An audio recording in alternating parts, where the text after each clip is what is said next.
Hey, what's going on YouTube? Chuckles again with a third and final installment of our how to do the Warlords of Draenor looking for raid.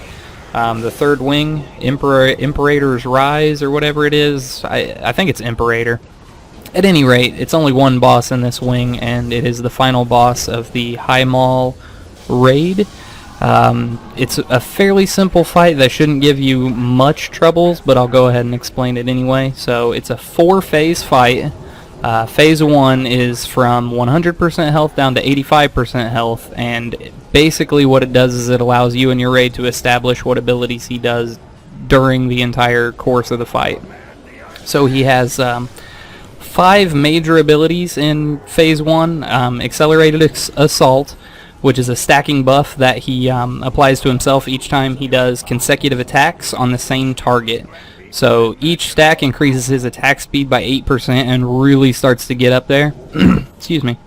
So you have to do a tank swap throughout the course of it, obviously, because you want that to reset and you don't want him to be overpowered as all get out. The second ability he uses a lot is Mark of Chaos. It's an 8-second debuff that he applies to the tank that currently has aggro, and when the debuff expires, like after the 8 seconds, the player essentially blows up, doing arcane damage to him and everybody within 35 yards of him. This is when the major tank swap happens. So you get beat on, stacking Accelerated Assault, get Mark of Chaos, other tank takes over, you move out of the way. So when you have Mark of Chaos, you get out of the way and you try to blow up, not around the raid, because you don't want as much damage going out as possible. So next is going to be Arcane Wrath. He targets a random raid member, placing a 4-second debuff on them. And when it expires, that player takes like a crap ton of arcane damage, and then the debuff jumps to the closest ally to that person within 200 yards. So eventually it just continually keeps jumping, so on and so forth, and lets itself go. You can try to be 200 yards away, but it's not always the simplest. Next, he does Destructive Resonance. He uses it throughout the entire course of the fight, and what it does is it places like an arcane mine on the ground, and it's around a random raid member, and that raid member needs to essentially get out of the way. It sits there for like 1 minute, and then it'll just despawn if nobody's in it. But if somebody hits it, like touches it, it does explode, and it hits the entire raid with arcane damage. So just try to avoid it. Next is Force Nova, the last ability that he does that I need to talk about. It's a ground effect that radiates outwards from the boss. Like it's sort of like a Arcane Nova or whatever. Arcane Explosion. That's what it's like. And essentially what it does is it does a little bit of damage and then puts a small dot on them for like a second or 2 seconds. It's not a big deal, just jump through it or something. Next is Phase 2. It's from 85% health down to 55% health. So he uses all of the same abilities from Phase 1, but each one is just a little bit modified. So this one is all about displacement. He does Arcane Wrath displacement, Destructive Resonance displacement, Force Nova displacement, and Mark of Chaos displacement. So what the differences becomes is Arcane Wrath is, excuse me, what it does is it targets a player and it puts a 10-yard radius around them and marks them, and they're not allowed to leave the area while the debuff is active. Attempting to leave it will just teleport you back inside, so it kind of puts you like in a little jail kind of thing. Destructive Resonance increases in size over 30 seconds, becoming twice as big as the normal mines, so again you just avoid those. Force Nova displacement also pushes players backwards when you come in contact with it. Just run forward, it's really not a big deal, or blink or hit your speed of light or whatever. Mark of Chaos displacement teleports the affected tank to a random location when it's applied, so you gotta watch out for that because they can just randomly show up wherever. Next, when he hits 55% health, is the first transition phase. When he hits a transition phase, he becomes unattackable, like you can't do anything, it's just immune.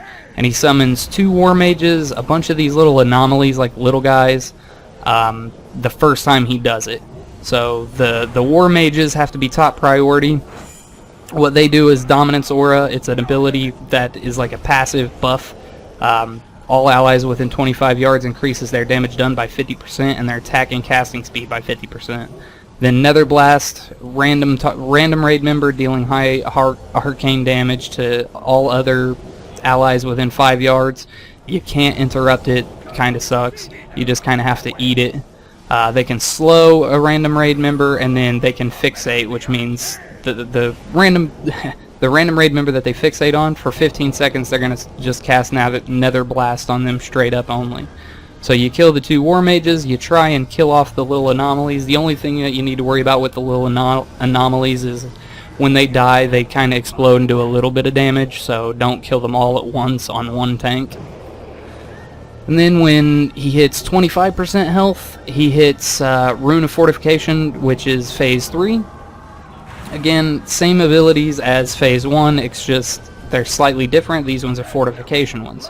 So Arcane Wrath Fortification is only 25% per jump, down from 50%, so that gets nerfed a little bit. The mines now last 2 minutes instead of 1 minute, so again, like I said, just avoid them. And instead of a single Force Nova, the Force Nova Fortification is 3 Novas cast 8 seconds apart, so it's boom, boom, boom. Mark of Chaos Fortification roots the affected tank, so the other one has to grab it and move it away from that tank, if that makes sense.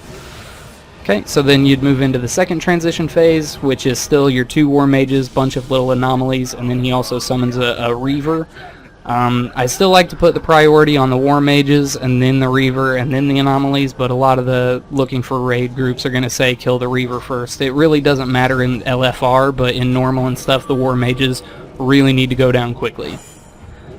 Okay, so last is Phase 4, which is until he dies, I think 25% until death, is Rune of Replication. So same abilities as Phase 1, but now they're slightly different with replication modifications. So Arcane Wrath jumps, 2 players will receive the debuff instead of just 1.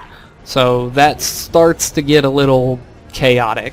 Destructive Resonance, the mine expires or is detonated, 2 new mines will appear next to it. So you really have to avoid them in this phase, because if not, you'll put mines all over the place. Next, when players are damaged by Force Nova, they also deal the same amount of damage that they take to allies within 4 yards of them. So when the beam hits you, you're going to start like pulsating, like boom, boom, boom, boom, and you don't want to be near people when that happens. Mark of Chaos Replication causes 8 Orbs of Chaos to spawn from the location of the tank, and then they kind of float around, and if you hit them, they blow up, and so on and so forth. So essentially that tank's the tank in this one gets the Mark of Chaos. You're going to want to obviously avoid the raid, and then when they blow up, the raid needs to avoid the balls that shoot out. I mean, I'm sure you can see it in the fight. I'm positive that I have the gameplay going behind me here. So the best way to use Hero and Time Warp and Bloodlust or whatever is right at the start of Phase 4. That's when you're going to start hitting all of your like damage abilities, and you're going to want to start using defensive CBs and stuff like that, because those abilities that hit all of the raid are really going to start to hurt in this point. So that's when you're going to want to use your like Tranquility, anything of the sort. So that's pretty much it for the last and final boss of the LFR Wing 3, Imperator's Rise or whatever it is. I hope you guys enjoyed the series. I'll probably do the same type of setup for Blackrock Foundry, like a little strategy or how-to, and this is just from my perspective. So I hope you guys enjoyed it. If you did, please leave a like, comment, subscribe, all the social media, the whole 9 yards, and I will see you guys in the next video. Have a good one.